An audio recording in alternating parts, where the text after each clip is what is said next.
Olá pessoal, estamos aqui de volta no curso de Automação Industrial na disciplina de Eletrônica Básica. Hoje é a aula de número 2, igual a gente dá continuidade na estruturação do semicondutor. Bem, eu falei até na aula anterior até a ligação covalente, da estrutura do átomo até a ligação covalente. Agora a gente vai falar um pouco sobre o semicondutor extrínseco e intrínseco. Bem, o semicondutor intrínseco é o semicondutor puro, quando não tem a dopagem. Para obter elétrons livres e lacunas, para que o semicondutor conduza, é necessário que ele faça ligações com outros átomos de outros elementos. Porém, o semicondutor intrínseco não faz essas ligações, então ele é um material isolante. Já para a eletrônica é necessário que o semicondutor faça essas ligações com outros átomos para obter elétrons livres e lacunas para poder fazer a condução. São os semicondutores extrínsecos.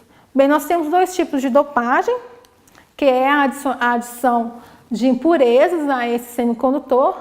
Então, nós temos a dopagem aceitadora e a doadora. A dopagem, igual eu disse, é a adição de outros átomos, de outros elementos ao semicondutor, para garantir que tem elétrons livres e lacunas. As dopagens podem ser aceitadoras ou doadoras, quando se aceita mais um elétron para fazer ligação par, ou quando se doa mais um elétron para não ter esse elétron que está sobressalente na ligação. Bem, nós temos os átomos pentavalentes, que é a impureza doadora, se doa um elétron que está sobressalente, e nós temos os átomos trivalentes, que são os que estão aceitando mais um átomo para poder fazer a ligação, que é a impureza aceitadora. Nós temos alguns exemplos de pentavalente, que são o arsênio, que faz a ligação com o semicondutor, pode ser de silício ou de germânio, o fósforo e o antimônio, conforme que está no slide que vocês estão visualizando também. Tem os trivalentes, que são o bório, o alumínio e o gálio, que também faz as ligações, que já é a impureza aceitadora. Aceita mais um para fazer um par de ligação. Bem, o material extrínseco é essencial para a formação da junção PN, ou seja, os pentavalentes e os trivalentes. Essa junção PN forma o cristal tipo PN, que é a parte positiva e a parte negativa. Bem, o semicondutor do tipo N tem um potencial negativo, o número de elétrons excede o número de lacunas, então os elétrons possuem um número maior em relação ao número de lacunas, então são o tipo N. Ao semicondutor do tipo P, ele tem um potencial positivo, já o número de lacunas é superior ao número de elétrons. Bem, aqui a gente consegue visualizar aqui no slide a doação de um elétron livre, que é o tipo N, tem um elétron livre, está doando, e o tipo P, que está aceitando um elétron livre para fazer a ligação com a sua lacuna. Tá? Aqui no slide a gente consegue visualizar bem isso, são os semicondutores dopados ou semicondutores extrínsecos. Bem, aqui a gente consegue visualizar o cristal de silício, o cristal puro e o cristal puro, que eu digo em baixa temperatura, um isolante, e o cristal extrínseco, com a aceitação, a temperatura ambiente, aceitação de elétrons, conforme a lacuna, para fazer par com a sua lacuna aqui, mostrada aqui no slide. Bem, a junção PN é a formação do cristal tipo P, de potencial positivo, e do cristal tipo N, de potencial negativo, forma-se o diodo, o dispositivo essencial na eletrônica, que é formado pela junção PN, por um cristal tipo P, e um cristal tipo N.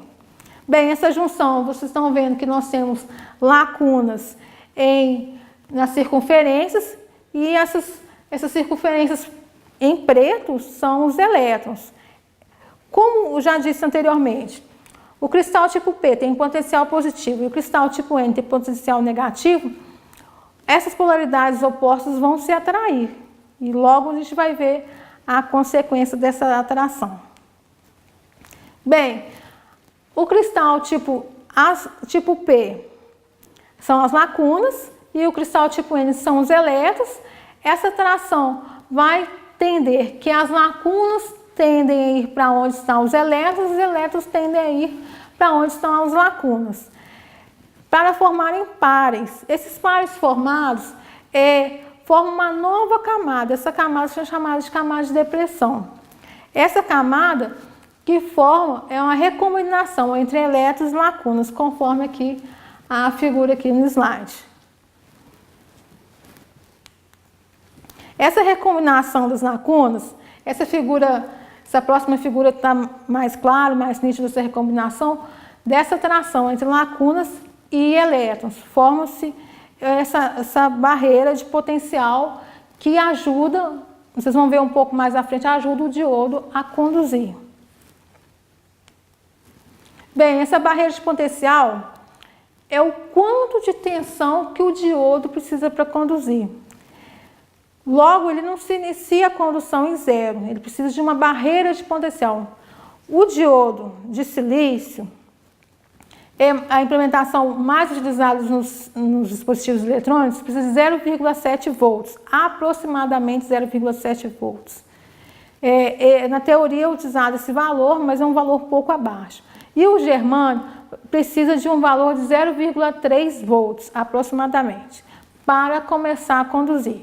Nós vamos ver um pouco mais à frente os circuitos, o que a barreira de potencial, ou também falar da tensão de joelho, implica na utilização dos dispositivos nos circuitos eletrônicos. Bem, aqui a gente consegue visualizar a banda de condução de material isolante. Então, a banda de condução, a camada de depressão é um pouco maior. No semicondutor tem uma camada de depressão, um valor um pouco menor, e os materiais condutores tem uma camada intermediária em relação ao isolante e o semicondutor. Bem, o semicondutor está aqui na barra central. Bem, aqui vocês conseguem visualizar a polarização do diodo. O diodo tem essa simbologia, cortado, ele tem duas extremidades, anodo e cátodo, e cortado por uma barra à frente da seta, onde que a gente marca o cátodo, cristal tipo N. O anodo é o cristal tipo P e o cátodo, cristal tipo P. Essa simbologia nós vamos usar em todos os circuitos que a gente estiver trabalhando aqui na eletrônica. E aqui mais embaixo a gente consegue visualizar aqui no slide como o diodo é comercializado. A gente tem várias formas que ele é comercializado. Aqui uma forma bem simples, que é essa estruturinhazinha do diodo em preto, porque essa barra em cinza que começa a demarcar para nós o anodo e o cátodo do diodo. Bem, a gente tem uns outros diodo emissor de luz, mais conhecido como LED. Ele é muito utilizado na iluminação, agora está ganhando espaço nas instalações elétricas, nos faróis dos carros, e em muitos dos dispositivos eletrônicos. A gente também tem o diodo Zener, que é utilizado na regulação de tensão, ou também para estabilizar a tensão na polarização reversa.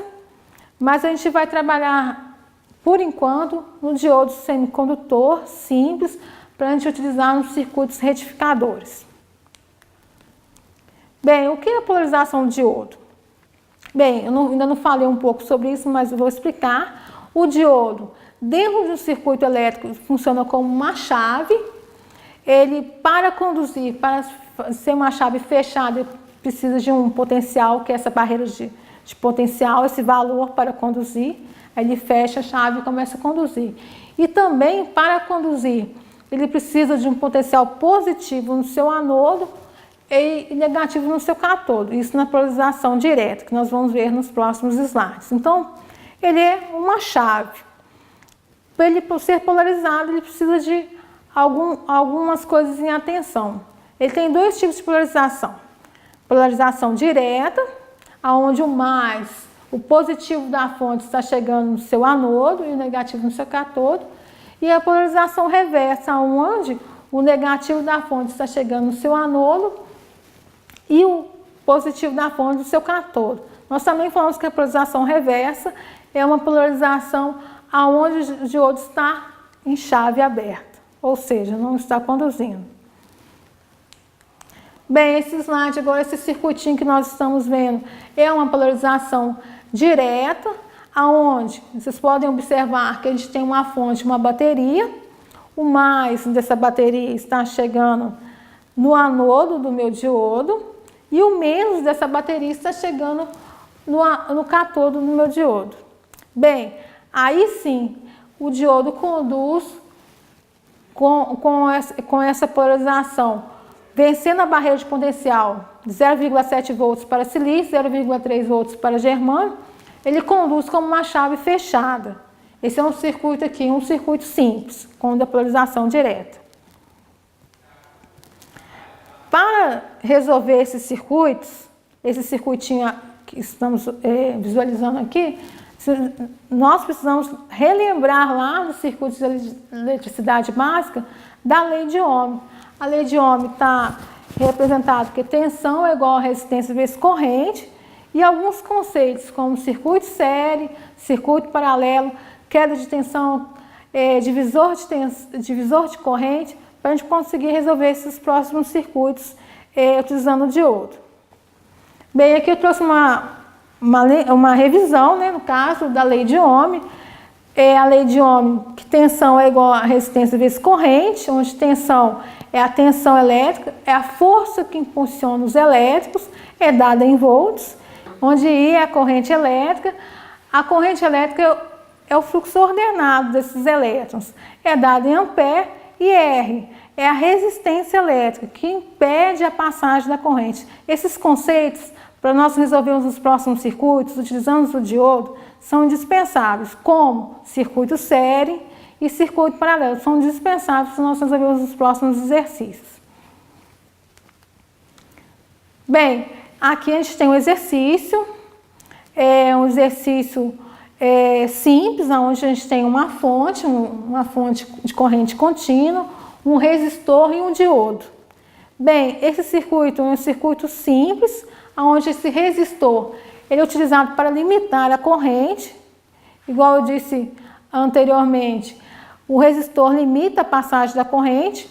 Limitando a passagem da corrente, impede que a corrente, se essa corrente for um valor alto, queime esse meu dispositivo eletrônico. Eu vou deixar esse exercício para vocês fazerem em casa, mas na próxima aula eu vou corrigi-lo, junto com vocês. Espero que vocês façam. Por hoje é só, e na próxima aula a gente continua falando sobre o diodo, sobre a aplicação desses diodos nos circuitos, para a gente aprender e ter mais conhecimento sobre eletrônica básica. Até a próxima aula, até mais!